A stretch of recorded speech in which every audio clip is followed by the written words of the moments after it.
الحمد للہ رب العالمین، الصلاة والسلام علی رسولہ النبی الکریم وعلی آلہ واصحابہ اجمعین۔ الحمد للہ الذی ہدانا لہذا وما كنا لنہتدی لولا ان ہدانا اللہ۔ رب اشرح لی صدری ویسر لی امری واحلل عقدۃ من لسانی یفقہوا قولی۔ کل ہم نے سورہ الانعام کی 6 آیات کی تھی، اور اگر ہم پچھلے مضمون کو اگلے سے جوڑ لیا کریں تو بات بہت اچھی طرح سمجھ آتی ہے۔ آپ نے دیکھا کہ ان 5 آیتوں میں سب سے پہلے تو اللہ تعالیٰ کی قدرت، اس کی علم، اس کی حکمتیں، اس کا اختیار، اس کا اقتدار، یہ سب چیزیں کیا ہیں بھلا؟ اللہ تعالیٰ کی قدرت، علم، حکمت، اختیار، اقتدار، یہ کیا چیز ہے؟ یہی توحید ہے، یہی توحید ہے۔ تو اللہ تعالیٰ نے توحید اور آخرت کے دلائل دیے ہیں ان 5 آیتوں میں، اور پھر اللہ تعالیٰ خود بتاتے ہیں کہ یہ انسان جس پر میں نے یہ احسان کیے، پوری دنیا کائنات میں اسی کو اپنا نائب بنایا، اس پہ بے شمار اپنی نعمتیں نچھاور کی، اور پھر اس کو ایک ذمہ داری دی، اور وہ ذمہ داری کیا تھی کہ تم میرے نائب ہو، اور جو ڈیوٹیز میں نے تمہارے سپرد کی ہیں وہ کر کے میرے پاس آؤ گے تو انعام پاؤ گے، نہیں کر کے آؤ گے تو پھر یاد رکھنا نافرمانی کے نتیجے میں تمہیں سزا بھگتنی پڑے گی۔ یہ باللب لباب ہے قرآن کی دعوت کا۔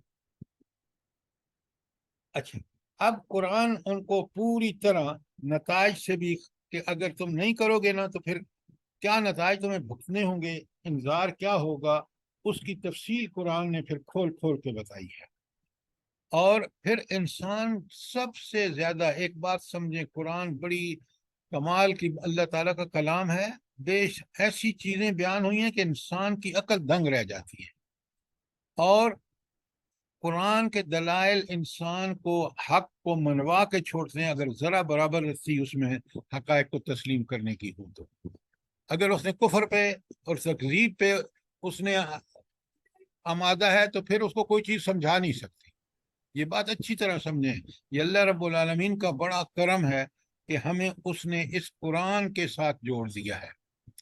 اب ذرا غور فرمائیں، آیت نمبر 6 میں کس قدر اللہ تعالیٰ بتاتے ہیں کہ جن لوگوں نے، تم اس زمین پر دیکھ لو، ماضی میں جا کے ان قوموں کے حال دیکھ لو، قومیں سرکش تھیں، نافرمان تھیں اللہ کی، کس طرح اللہ نے ان کو ملیمیٹ کیا۔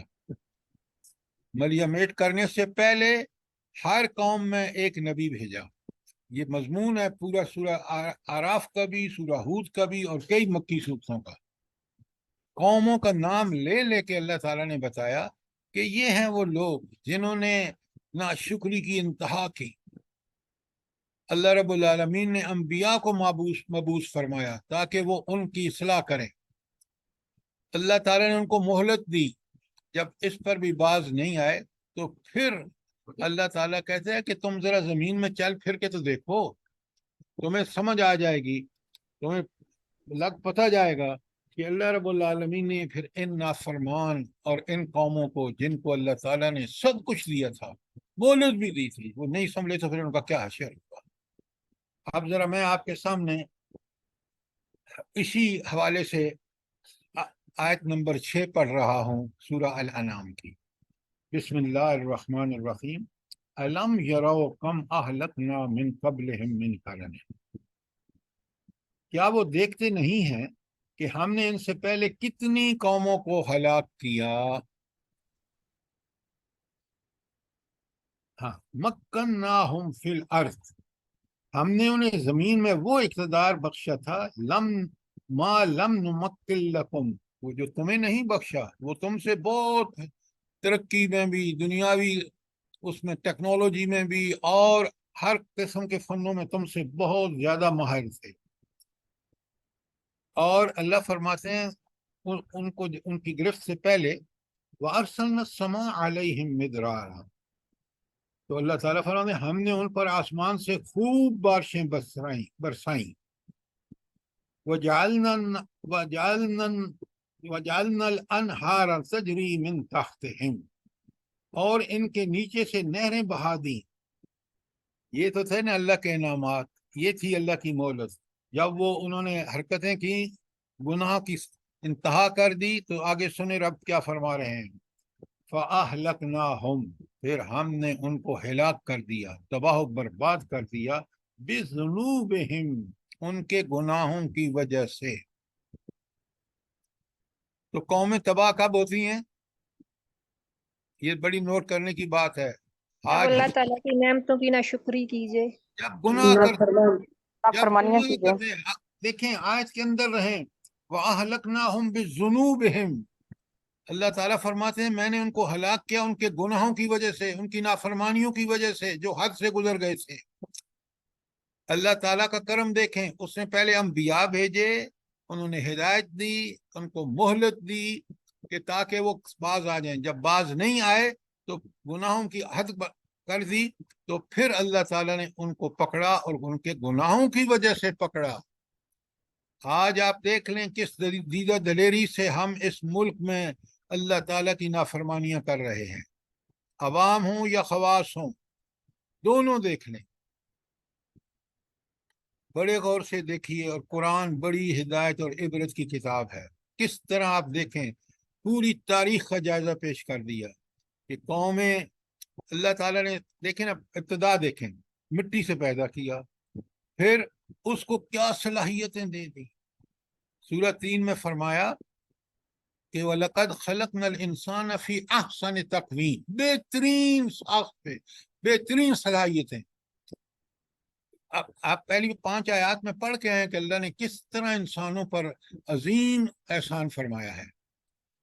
لیکن یہ انسان جب اس کو اللہ تعالیٰ نعمت ہے تو یہ بگڑ جاتا ہے، اور بگڑ کے پتہ ہے خود اللہ کے بارے میں پوچھنا شروع کر دیتا ہے، نعوذ باللہ.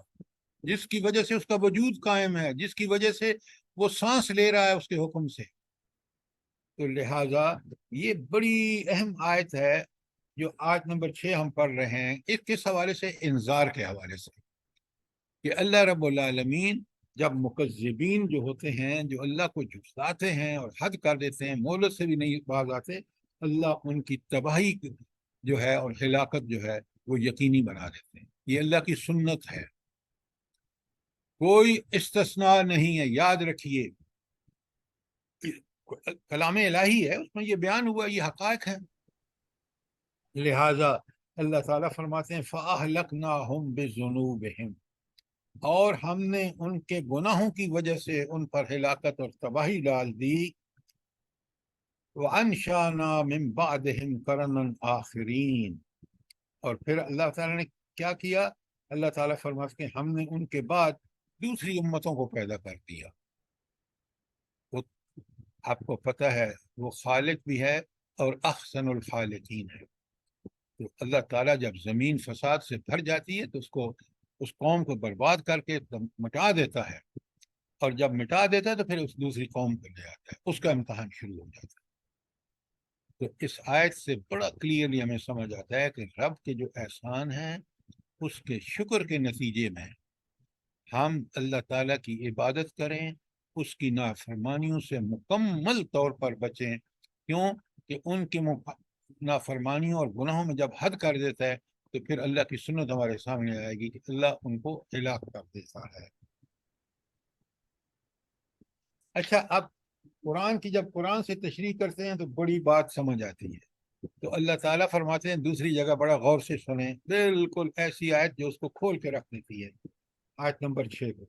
لیکن سورہ انفال کی آیت 54 لکھیں اپنے پاس، میں پڑھ رہا ہوں، ترجمہ کر رہا ہوں. آیت 54 میں اللہ تعالیٰ فرماتے ہیں، بڑے غور سے سنیے، بسم اللہ الرحمن الرحیم. کداب آل فرعون، آل فرعون کی مثال، آل فرعون کی طرح، والذین من قبلہم، اور فرعون سے پہلے کے لوگوں کا بھی کی مثال اللہ دے رہے ہیں. کذبوا بآیات ربہم، انہوں نے اللہ تعالیٰ کے احکامات کو جھٹلایا. یہاں آیات سے مراد احکامات ہے. فَأَهْلَكْنَاهُمْ بِذُنُوبِهِمْ، ہم نے ان کو بھی ان کے گناہوں کی وجہ سے ہلاک کیا. تو قومیں کب ہلاک کرتے ہیں اللہ تعالیٰ؟ جب ان کے گناہ حد سے بڑھ جاتے ہیں. وَأَغْرَقْنَا آلَ فِرْعَوْنَ، اور فرعون کی پوری قوم کو ہم نے غرق کر دیا. وَكُلُّ كَانُوا ظَالِمِينَ، وہ سارے کے سارے ظالم تھے. اللہ نے حضرت موسیٰ علیہ السلام جیسا پیغمبر بھیجا، مان کے نہیں دیا. ان کے سامنے جب جادوگر نبی ان کے ہار گئے مقابلے میں تو سجدے میں گر گئے، لیکن فرعون اور فرعون کی قوم نے پھر بھی مان کے نہیں دیا. تو جب یہ نوبت آتی ہے پھر اللہ تعالیٰ کا کوڑا برستا ہے. یہ تاریخ کے ہر زمانے میں ہے.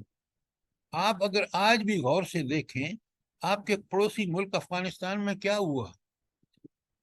وہ قوم جس نے سرکشی کی انتہا کر دی تھی، امریکن قوم، میں وہاں پڑھا ہوں، میں رہا ہوں، میں نے دیکھا ہے کہ اللہ تعالیٰ کے نظام کو کس طرح انہوں نے ہوا میں پھینک دیا ہے، کس طرح من مانیاں اور اپنے نفس کے لیے. آپ دیکھیں کسی ملک کے اندر یہ ٹرانسجنڈر جیسی گندگی.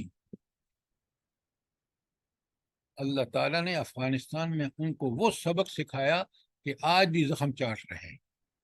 تو تاریخ ہمیشہ بتاتی رہی انسان کو، انسان دیکھ، جو رب کے پسندیدہ اور رب کے فرم بردار ہوتے ہیں، اللہ تعالیٰ ان کو عزتیں رفتیں عطا فرماتا ہے. مجاہدین کو دیکھ لیجیے، کیا تھا ان کے پاس، کیا وسائل تھے. کبھی آنکھیں کھول کے دیکھیں تو صحیح کہ رب کی باتیں کتنی برحق ہیں جو قرآن میں بیان ہوئی ہیں. اللہ نے قوموں کو ہلاک کیا تو ان گناہوں اور سرکشیوں کی وجہ سے. آج ہم دیکھ لیں، پورے ملک میں دیکھ لیں، عوام و خواص کو دیکھ لیں، ججز کو دیکھ لیں، بیوروکریٹس کو دیکھ لیں، حکمرانوں کو دیکھ لیں، یقین مانے کہ تاریخ میں ایسی گمراہ قوم آپ کو کم ملے گی. تو ہمیشہ عبرت پکڑیے، قرآن کی ان آیات کو پڑھ کے اللہ سے توبہ طائب ہوئیے اور اپنی انفرادی زندگی کو اللہ کے تابع کر دیجیے. یہ بات مثال اللہ تعالیٰ نے آج سورہ انفال کی 54 میں کس کی دی؟ فرعون جیسے شخص کی کہ جس کی سرکشی اور بغاوت کی کوئی انتہا نہیں تھی. اللہ تعالیٰ نے اس کو ایسی عبرت بنایا کہ آج بھی صدیاں گزرنے کے بعد اس کی ممی پڑی ہوئی ہے کائرو کے زو میں. میں نے خود اپنی آنکھوں سے دیکھی ہے. بڑی عبرت کی بات ہے، بڑی عبرت کی بات ہے. قرآن نے اس واقعے کو کئی جگہ پر بیان کی ہے. آپ دیکھیں تو سورہ طہ پوری کی پوری اسی کے بارے میں ہے. اچھا، ایک اور آیت لکھیے، سورہ دخان کی آیت 37. سورہ دخان قرآن میں 44 نمبر پر ہے، اس کی آیت 37 بڑے غور سے سنیے. بسم اللہ الرحمن الرحیم.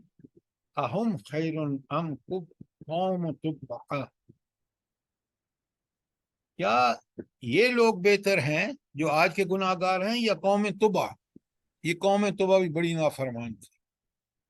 تو اللہ جب سمجھاتے ہیں نا تو بالکل کمپیریزن اور کانٹراسٹ سے کہ یہ آج کے نافرمان بہتر ہیں یا قوم تبع جو ان حد سے بڑی ہوئی تھی. اللہ تعالیٰ فرماتے ہیں ہاں والذین من قبلہم، صرف قوم تبع نہیں بلکہ اس سے پہلے بھی لوگ تھے.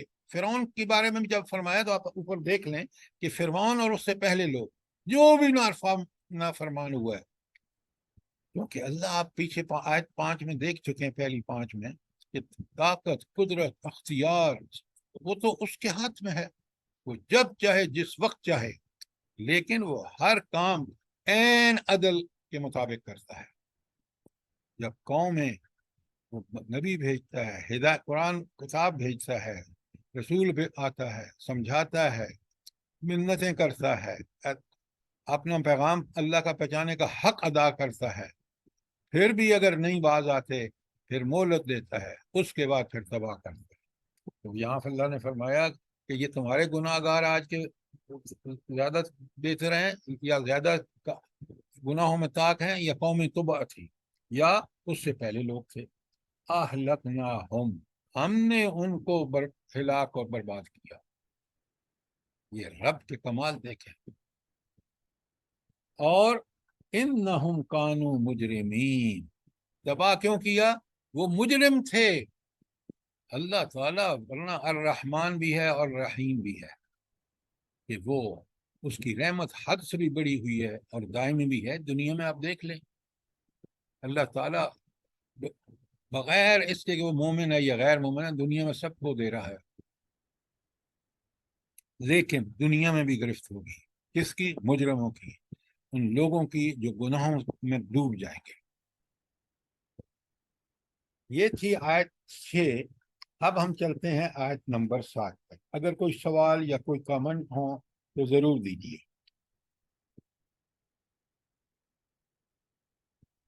تو یہ ہے عذاب کے معاملے میں ایک اللہ کی دائمی سنت، اور اس کو بہت اچھی طرح سمجھ لیجئے، اور آج کے اس دور میں سچی توبہ کی طرف فوراً رجوع کریے، توبہ کریے، اللہ سے استغفار، اپنے گناہوں کی معافیاں مانگیے، اور باقی زندگی کو ٹھیک اللہ کے حکم کے مطابق ہر معاملے میں ہر جگہ اللہ کے حکم کو پیش نظر رکھیں۔ انشاءاللہ خیر ہوگی۔ کیوں کہ انہی لوگوں کے ساتھ اللہ کی خیر اور رحمت رہی ہے جو فرمانبردار رہے، جو سر قومیں۔ ابھی بھی جو بارشیں ہوتی ہیں اور سیلاب آ جاتے ہیں اور اتنی تباہی مچتی ہے، تو کیا یہ بھی عذاب کی ہی صورت ہے؟ دیکھیں، یہ ہیں اللہ تعالیٰ کی طرف سفارنے۔ آپ ذرا اپنے اس ملک کو دیکھ لینا، ہم سے جی ایسٹ پاکستان الگ ہوا ہمارے گناہوں کی وجہ سے، ہماری زیادتیوں کی وجہ سے۔ سیلاب ہوں، زلزلے ہوں، یہ سراسر اللہ کی طرف سے مواقع فراہم ہوتے ہیں انسانوں کو کہ وہ اللہ کی قدرت کو پہچانیں، دیکھیں، اور اپنی نافرمانیوں پر نادم ہو کر اللہ کی طرف پلٹیں، توبہ کریں۔ تو یہ جتنی بھی کلیمٹیز یا جتنی بھی یہ سانے ہوتے ہیں، سیلاب ہوں، زلزلے ہوں، ملک کے اندر یہ جو اس وقت کوہرام مچا ہوا ہے بدتمیزی کا، تو اس میں اللہ تعالیٰ کے اس قرآن سے ہمیں بالکل ہدایت ملتی ہے کہ بچو گے نہیں اگر تم اس سے باز نہیں ہوگے، کیونکہ اللہ کی دائمی سنت ہمارے سامنے ہے۔ لہذا یہ جتنی بھی آتی ہیں تکلیفیں، مصیبتیں، قومی سانحات ہوتے ہیں، بارشیں ہوتی ہیں، تو یہ سارے کے سارے دراصل اللہ تعالیٰ کی طرف سے وارننگ ہے۔ اس کے بعد بھی باز نہیں آئے تو پھر آپ دیکھ لیں، ہم نے ایسٹ پاکستان گنوا کے بھی سبق نہیں لیا، آدھا ملک الگ ہو گیا، پھر بھی ہم اسلام کی طرف، اللہ کی طرف نہیں آئے۔ اگر کوئی اور سوال نہیں ہے تو پھر ہم آگے چلتے ہیں آیت نمبر 7 پر۔ ایک ایک آیت کو سمجھیے، بہت اہم ہے ہمارے حالات کے اعتبار سے۔ جی، چلیے چلیے، ماشاءاللہ۔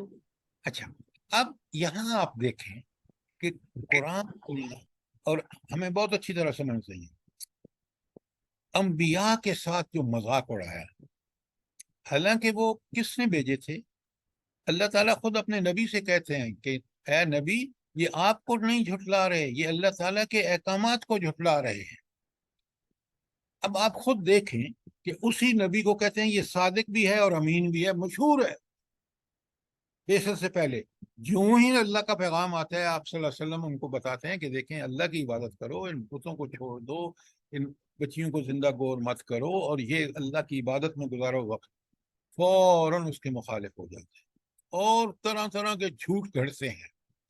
اب قرآن ہمیں بتاتا ہے اور دلائل بھی دیتا ہے۔ یاد رکھیے، جب ہم بھی لوگوں سے بحث کریں نا، کس جدال کس سے بحث؟ قرآن کے بارے میں، اللہ تعالیٰ کے احکامات کے بارے میں، تو آپ کو یہیں سے اس کی ہدایات لینی ہے۔ بلا غور سے سنیں، بسم اللہ الرحمن الرحیم۔ وَلَوْ نَزَّلْنَا عَلَيْكَ كِتَابًا فِي قِرْطَاسٍ فَلَمَسُوهُ بِأَيْدِيهِمْ، اگر ہم تم پر کوئی کاغذ پر لکھی ہوئی کتاب اتار دیتے اور لوگ اسے اپنے ہاتھوں سے چھو کر بھی دیکھ لیتے ہیں۔ اب وہ طرح طرح کے اعتراض کرتے تھے، تو اللہ تعالیٰ فرماتے ہیں، دیکھیں دلیل دیکھیں کہ یہ تو آپ پر جو جھوٹ گھڑتے ہیں نا، وہ تو اور الگ ہیں، لیکن اگر ہم ان پر یہ چیز بھی کہ خود اپنی آنکھوں سے کتاب نازل کرتے اور اس کتاب کو یہ اپنی ہاتھوں سے دیکھتے، ہاتھوں سے چھو کر سمجھتے کہ یہ اللہ کی کتاب ہے، لیکن پھر بھی کیا کہتے؟ لَقَالَ الَّذِينَ كَفَرُوا، اتنی بڑی حقیقت سامنے آنے کے بعد بھی وہ لوگ جو کافر تھے وہ کہیں گے ان ھذا الا سحر مبین، یہ تو ایک کھلا جادو ہے۔ یعنی اتنی بڑی دلیل کو وہ دیکھ کے اور پھر اس کو بھی کیونکہ انکار کر چکے ہیں اور جھوٹ کر لیں گے کہ یہ تو جو ہے یہ حضرت اللہ کے رسول ایک جادو کر رہے ہیں۔ اچھا، تاریخ میں خود یہ موجود ہے، یہ دلیل قرآن میں بھی موجود ہے۔ مثلا جب حضرت موسیٰ نے آ کے فرعون سے کہا کہ بھائی یہ بنی اسرائیل کو چھوڑ دو، میرے ساتھ جانے دو، اللہ نے اس مشن پہ بھیجا، جب اس نے کہا بھائی اللہ کے رسول تم کیسے ہو، بتاؤ کیا کیسے، کوئی دکھاؤ خاص، تو انہوں نے جب اپنا ڈنڈا پھینکا اور وہ سانپ بن گیا تو اس نے بھی یہی کہا او یہ تو جادو ہے۔ تو قرآن ہمیشہ وہ باتیں ہمیں سامنے رکھتا ہے جو بالکل عملی اور فطری ہو تاکہ وہ دلیل بن سکے۔ تو کفار جنہوں نے انکار کیا کوئی بھی دلیل لے آؤ، حتیٰ کہ آپ قرآن ان کے سامنے نازل ہو، اس کو دیکھیں، اس کو ہاتھوں سے چھوئیں، پھر بھی کیا کہہ دیں گے؟ آرام سے، کیونکہ انکار کیا نا جادو ہے۔ حالانکہ عقل سے سمجھو کہ جو شخص یہ بات کہہ رہا ہے اس نبوت کے دعوے سے پہلے کتنا سچا، اور اس کا سیرت و کردار، اس کے اعمال، اس کے اقوال کتنے زبردست تھے۔ لہذا یہ ان کی تھی اعتراض، اور اللہ نے جو جواب دیا وہ بھی آپ کے سامنے میں نے رکھ دیا۔ اچھا، آپ ان کے ذرا لکھیں کہ سورہ فرقان کی آیت 32 میں وہ پتہ ہے کیا اعتراض کرتے ہیں؟ یہ اعتراض سننے کے ہیں اور سمجھنے کے ہیں تاکہ آج ہم لوگوں کو جواب دے سکیں۔ وہ کہتے ہیں، وہ کافر نبی کریم صلی اللہ علیہ وسلم کو کہتے تھے لولا نزل علیہ القرآن جملۃ واحدہ، یہ ایک ہی دفعہ پورا قرآن کیوں نہیں اترا اس نبی پر؟ یہ کیا ہو گیا کہ 23 سالوں میں اتر رہا ہے؟ یعنی آپ ذرا غور فرمائیں، قرآن مجید اللہ تعالیٰ دوسری جگہ بتا رہے ہیں کہ بھائی یہ تھوڑا تھوڑا اس لیے اترا تاکہ پوری طرح عمل کر لیں۔ حالات اور واقعات جو جیسے اس وقت ہیں 13 سالوں میں مکے میں اور 10 سالوں میں مدینے میں، اسی جیسے احکامات ان حالات کے مطابق اللہ نے دیے۔ لیکن یہ بدبخت کہتے ہیں کہ بھائی اللہ تعالیٰ نے قرآن ایک ہی ساتھ کیوں نہیں نازل کر دیا؟ بھائی اس کی حکمتیں ہیں، اس کا علم کامل ہے، اس کی کامل حکمت ہے، اس کے تحت وہ سارے کام کر رہا ہے اور عین عقل اور سمجھ میں بھی آنے والے ہیں، لیکن ان کی بدبختی دیکھیں۔ پھر آپ دیکھیں سورہ بنی اسرائیل کی آیت 93 میں آپ کے سامنے بنی اسرائیل آیت 93، کہنے لگے کافر کہ ہم تو آپ پر ایمان اس وقت لائیں گے جب ہم خود اپنی آنکھوں سے اترتی کتاب دیکھیں۔ یہ کیا ہوا کہ آپ ہمیں نعوذ باللہ میں آپ کہتے ہیں کہ میرے پاس وہی آئی ہے، یہ اللہ کا حکم آیا ہے؟ نہیں، ہم خود اپنی آنکھوں سے دیکھیں۔ بھائی اللہ رب العالمین کا طریقہ ہمیشہ سے یہ رہا ہے کہ اس نے اس شخص کو نبوت سے سرفراز کیا جو معاشرے کا مثالی اس کردار اور اخلاق کا آدمی تھا۔ اس کو آپ نبوت سے پہلے سب کچھ مانتے ہیں، آپ انبیاء کے بارے میں ان کی قوموں کے دیکھ لیں، لیکن جب وہ اللہ کا حکم بتاتا ہے تو آپ طرح طرح کے بہانے گھڑتے ہیں جو عقل کے بھی خلاف ہیں۔ مثلا انہوں نے کیا کہا بنی اسرائیل کے 93 میں حتی تنزل علینا کتابا نقرؤہ، یہ آپ پر کتاب نہیں، ہم پر کتاب اترے اور ہم اس کو پڑھیں۔ بھائی اللہ کا یہ طریقہ نہیں ہے کہ ہر بندہ اٹھ کے کہے کہ اللہ مجھ پر کتاب اتار میں ایمان لاؤں۔ ہم تو محکوم ہیں اللہ کے، ہم تو غلام ہیں اللہ کے، اور وہ آقا ساری اعلی صفات سے متصف ہے۔ اس کا حکم ماننا تو ہمارے لیے فرض ہے، کجا یہ کہ آپ ریسیاں کریں۔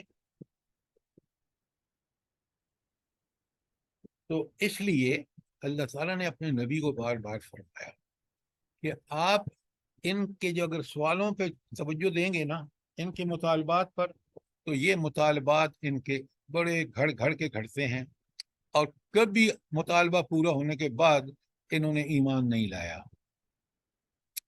آپ مجھے بتائیں، یہی کفار مکہ قرآن کو پڑھیں، یہ یہودیوں سے پوچھ پوچھ کے سوال لاتے تھے کہ بھائی تاکہ ان کا جواب نہ دے سکیں۔ 4 سوال تو آپ کے سورہ کاف میں بھی ہیں۔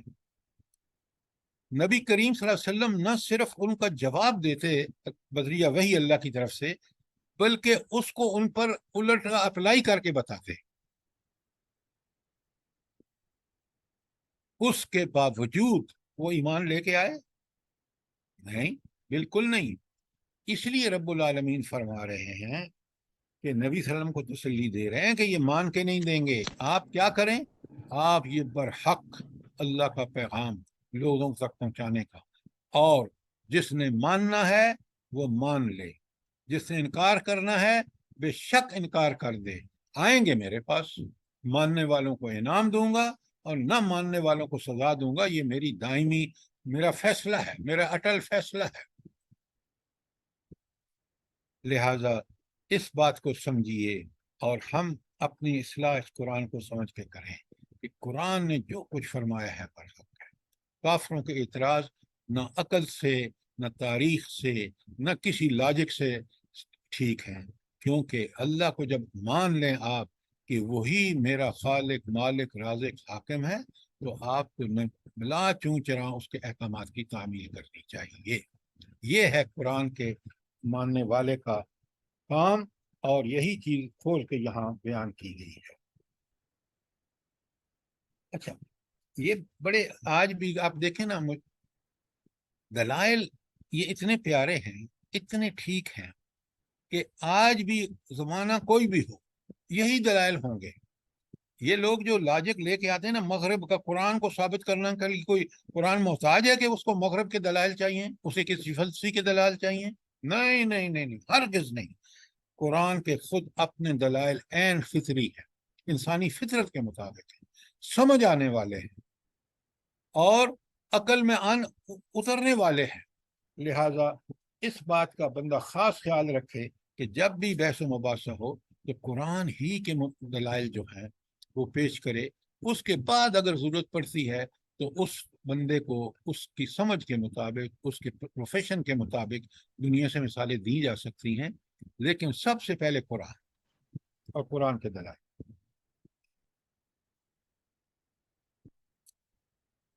اچھا، معتبر ایمان کون سا ہے بھلا؟ وہ ایمان جو اللہ کے ہاں قابل قبول ہوگا، وہ کون سا ایمان ہے؟ بتائیے مجھے۔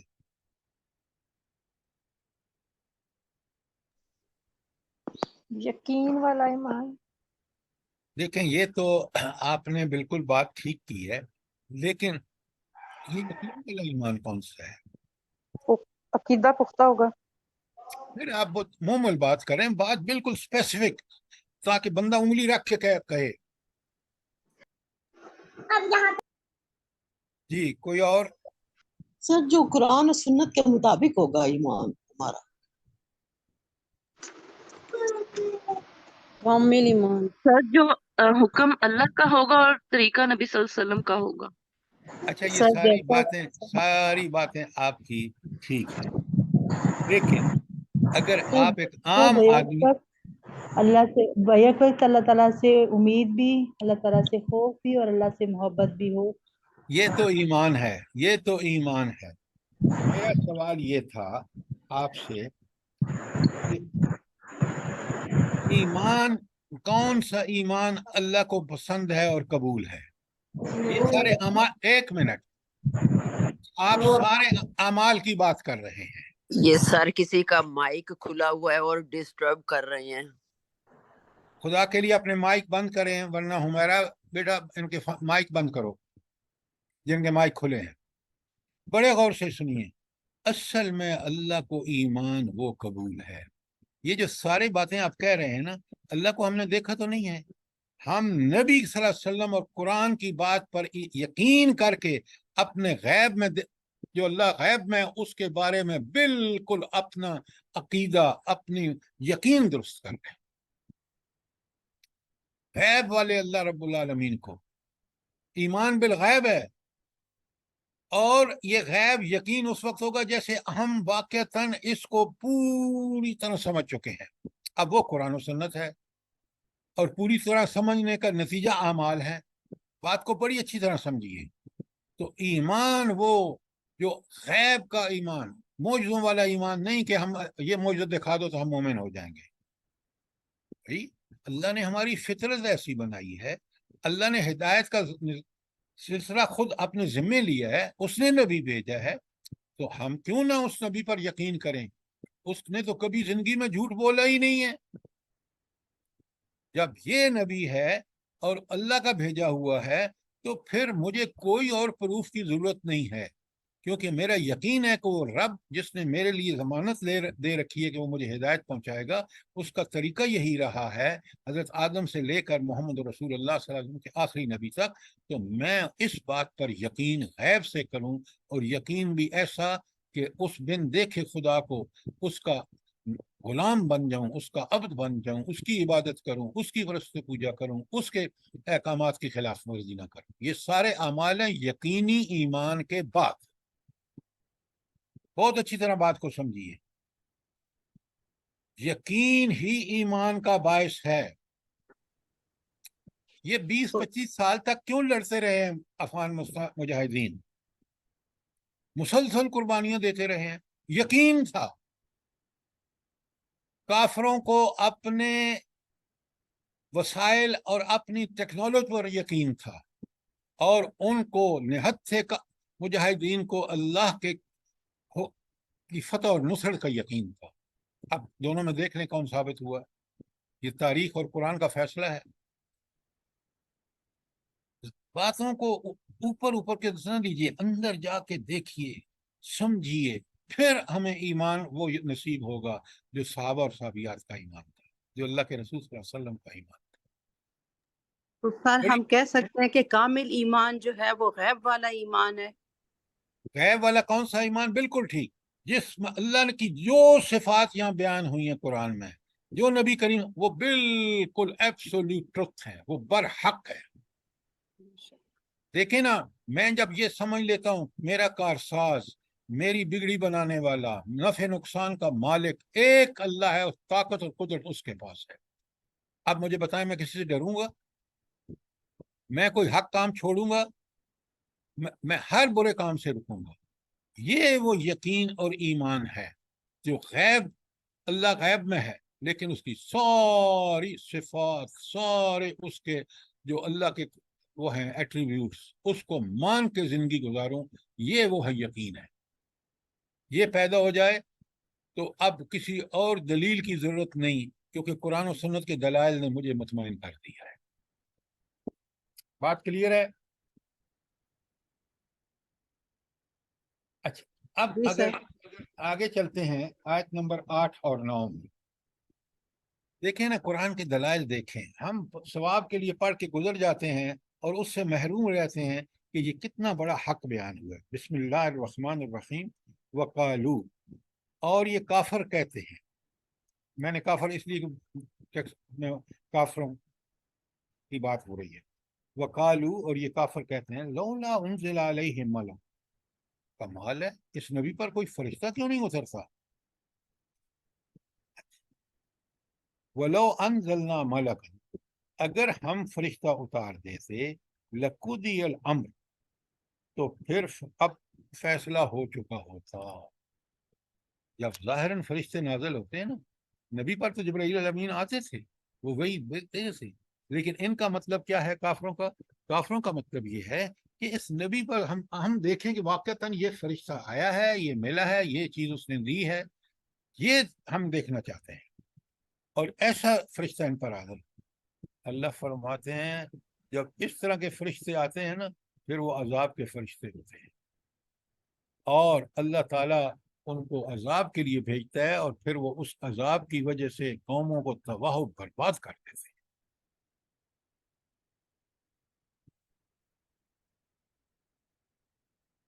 تو اللہ فرماتے ہیں اگر وہ فرشتے اس طرح لو انزلنا ملکن، اگر ہم فرشتے جس طرح یہ مانگ رہے ہیں اتارتے، لقضی الامر، تو پھر ان کا فیصلہ ہو چکا ہوتا، ثم لا ینظرون، پھر ان کو کوئی مہلت بھی نہ دی جاتی، کیونکہ تو حکم ہو گیا تو کن کا مطلب ہے کہ فرشتے آ کے اس کو آنن فانن ختم کر دیتے ہیں بستی۔ اور یہ اچھا دیکھیں، یہ اللہ تعالیٰ کے عذاب کی کیسی کیسی دلائل اللہ نے دیے ہیں کہ یہ کافر تو اس بات کا شاید مطالبہ کر رہے ہیں کہ نبی پر سیدھا سادہ ہم دیکھیں فرشتہ نازل ہے۔ اللہ کہتے ہیں کہ اگر وہ صورت ہو تو پھر وہ عذاب کی صورت ہوتی ہے، اور اس عذاب میں پھر فرشتے جو ہیں وہ اس بستیوں کو تہس نہس کر دیتے ہیں۔ اچھا یہ تو بتائی نا اللہ نے کہ بھائی فرشتے جس طرح یہ پوچھ رہے ہیں یا جس طرح یہ کہہ رہے ہیں وہ نازل ہوں تو عذاب کی کیفیت ہوتی ہے۔ اب ذرا اگلی آیت 9 بھی ساتھ پڑھ لیتے ہیں تاکہ اللہ تعالیٰ فرماتے ہیں کہ لو جعلناہ ملکا، اگر ہم نے ان کو فرشتے بنایا ہوتا، یعنی اس طرح نازل کیا تھا، لجعلناہ رجل، تو ہم ان کو انسان بنا کے اتارتے۔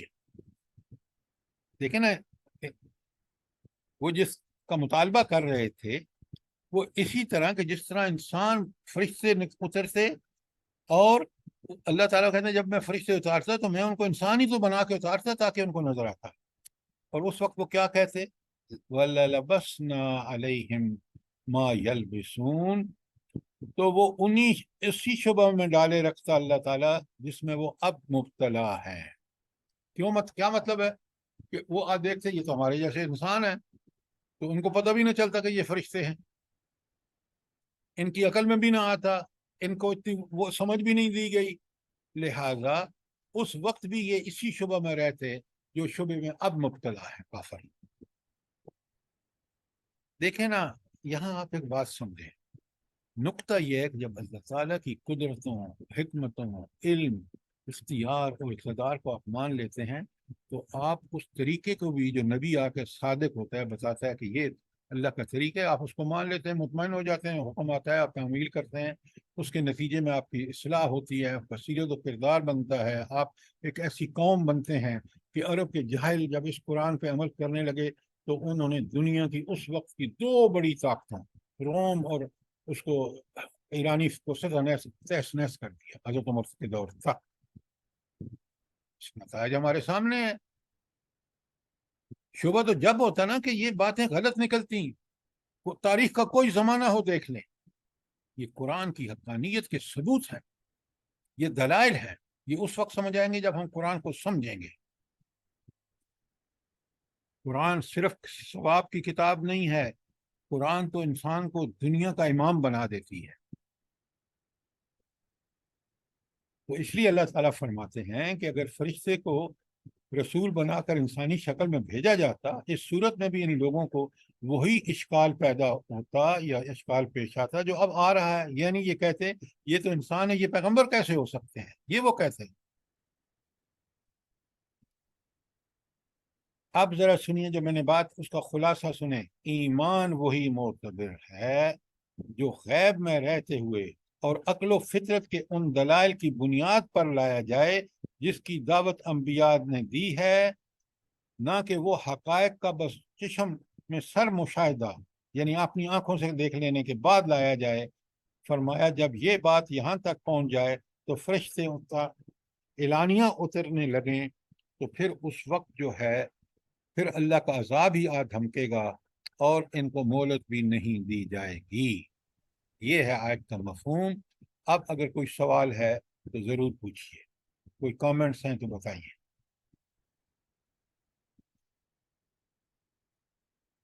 اچھا سر یہ بھی آپ نے بتایا ایمان وہی معتبر ہے، میں لکھ رہی تھی، ذرا یہ دہرا دیں۔ جی، ایمان وہی معتبر ہے جو غیب میں رہتے ہوئے اور عقل و فطرت کے ان دلائل کی بنیاد پر اور عقل و فطرت کے ان دلائل کی بنیاد پر لایا جائے جس کی دعوت انبیاء نے دی ہے۔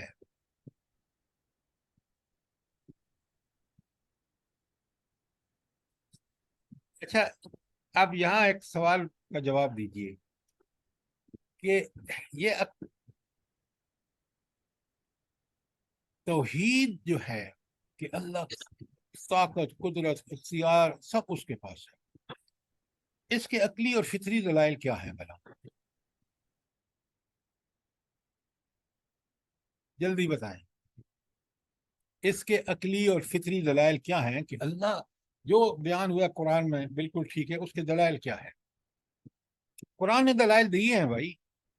سر اللہ تعالیٰ کی نشانیاں ہیں کائنات میں، انفس میں، ہر طرف۔ کائنات اور انفس کو آپ دیکھیں گے تو آپ کی عقل اور فطرت مانیں گی کہ ایک ہستی موجود ہے جو یہ سب کارخانہ چلا رہی ہے، اتنا بڑا کارخانہ۔ بالکل یہ ہے عقل اور فطرت، کہ آپ اپنے اندر جو اللہ نے آپ کو عقل دی ہے، جو فطرت اپنے اندر رکھی ہے، وہ فطرت بنائی اللہ نے سے، فطرت اللہ التی فطر الناس علیہا۔ سورہ سورہ روم کی آیت 30 پڑھیے، سمجھیے۔ دین بہت آسان ہو جاتا ہے جب آپ ان فطری دلائل کو اور ان چیزوں کو ہم سمجھتے ہیں۔